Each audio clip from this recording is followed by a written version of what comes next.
মৌলা, তোমার রহমতের সামনে আমার গুনার তো কোনো অস্তিত্ব নাই মৌলা।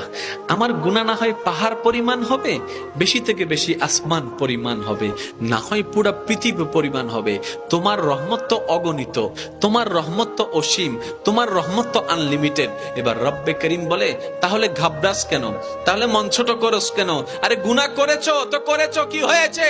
একবার তো তওবার মাধ্যমে আমি রবের দরবারে ফিরে আই। মৌলা, ফিরে আসতে পারবো তো? দরজা কি খোলা আছে?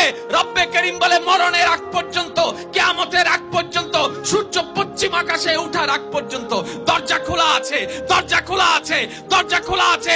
এবার বান্দা বলে, মৌলা 24টা ঘন্টার কোন টাইমে আসলে সেই দরজা খোলা পাবো? রব্বে করিম বলে, আরে ব্যাংকের দরজা খোলা থাকে নির্দিষ্ট সময়ে, অফিস আদালতের দরজা খোলা থাকে নির্দিষ্ট সময়ে, এমনকি ঘরের দরজাও খোলা থাকে নির্দিষ্ট সময়ে, এর বাইরে যাই না। কিন্তু তোর রবের দরবার এমন একটা দরবার, 24টা ঘন্টার যেই কোনো মুহূর্তে তুই আসবি, তোর রবের দরবার তোর জন্য খোলা থাকবে। সুবহানাল্লাহ।